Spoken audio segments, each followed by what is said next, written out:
misstating their numbers, no problem, come forward and tell us about those 185 million who have lost in history. And they're not really doing very much in terms of propagating their beliefs in Europe, or even I would say in Pakistan or what have you. They're sort of concentrating more on Africa now, aren't they? In Africa and in those distant lands where the Muslim presence is very minimum. So they cannot be confronted. Why? Because when they go to these places, they present themselves as a school of thought within Islam. They would say, as you have the Malikis, Shafis, Hanbalis, we are the Ahmadis.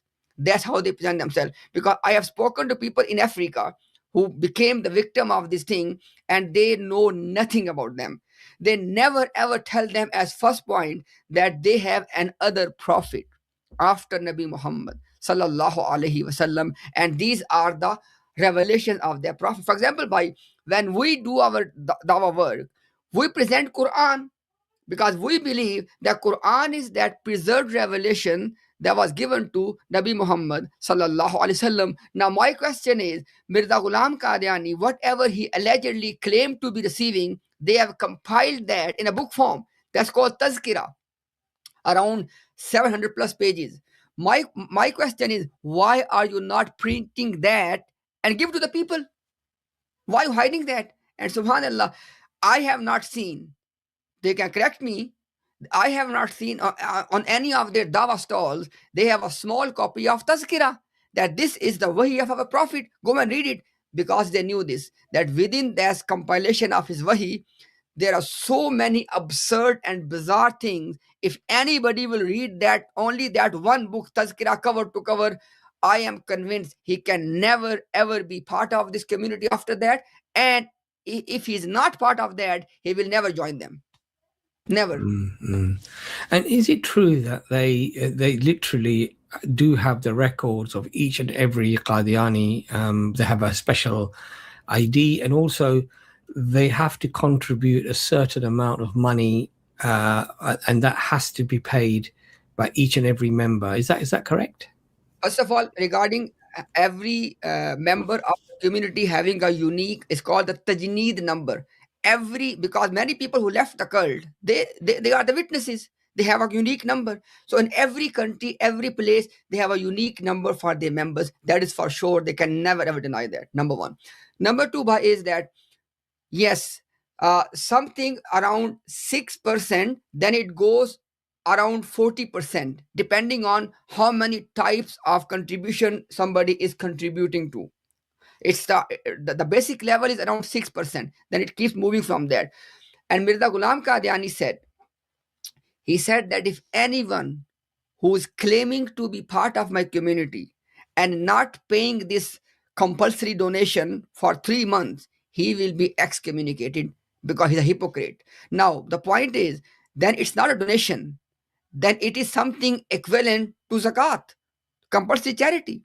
Because if you are going to enforce and impose this on the members, then you cannot call it simple donation. And is this in addition to the zakat as well, the 2.5%? Those people who left the movement, they have told us, because these are obviously, we don't know about this information. They said that there is next to little, emphasis on zakat. They barely talk about zakat. They merely talk about this donation. Wow. So basically, we can say that they have introduced a system parallel to zakat. Subhanallah. And I mean, even that in itself should be alarm bells, because zakat is actually mentioned in the Quran as a compulsory act that has to be performed, and they've effectively superseded it by contributions to the Jamaat. And by in their to their common people, they are lying. They say, you know what, Mirza Ghulam Qadiani did not bring a new Shariah, a new law. The actual question should be, can you define Shariah? Then we can see, did he bring or not? For example, our understanding is, what is Shariah? For example, it is a set of beliefs, set of news of the unseen, set of commandments, set of virtues of different, actions, etc. So put together, we call it Shariah. Right, bhai? Now look at this one. I give you the example of each one of them. When it comes to the belief, every Muslim believe that there are two places called Haramain, Al Makkah wal Medina. Okay, Haramain Sharifain. Now, in Ahmadiyya, according to Mirza Ghulam Qadiani, now Qadian is more sacred than Makkah and Medina.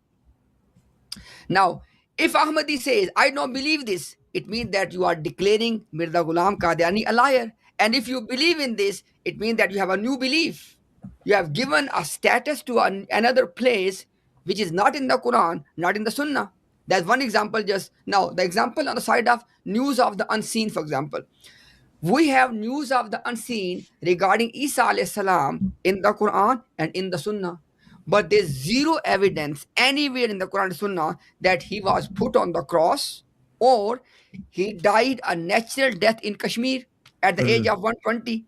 But mm, Ahmadiyya, if you believe in Ahmadiyya, then you must believe, because Mirza Ghulam Qadiani said that he was put on the cross, he was taken down, he was fainted, not died, and then he recovered, and then he went to Kashmir and died at the age of 120. And such grave is the grave of Isa alayhi salam. Now, this is a news of the unseen, not in the Quran, not in the Sunnah. If you mm, believe in that, that's called Shariah.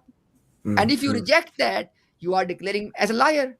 Now, mm, the mm. example of commandments, as I said before, there was no commandment of any compulsory charity in Islam other than zakat. He brought this chanda, Yes, this yeah, donation. yeah. Okay. Likewise, the example of the virtues, for example, going to Qadian is more rewarding than going to for the Hajj and Umrah, other than the compulsory one. They make one exception that apart from the compulsory Hajj, apart from that, going to Qadian is more rewarding. Now, in the Quran, in the Sunnah, where's the evidence? But what I'm Mm, trying to say is that when they claim that Mirza Ghulam Qadiani was just a subordinate, non-law bearing prophet, the number one question should be, can you define the law or the Sharia? And on mm, that basis, we can prove that he did bring a new law.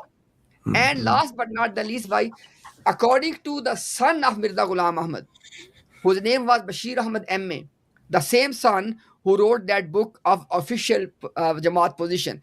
mm, mm. He has produced a biography of his father. It's called Siratul Mahdi.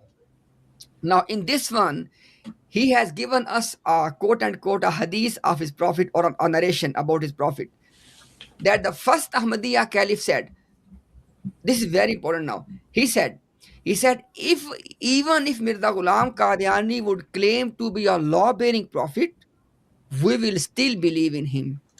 Wow.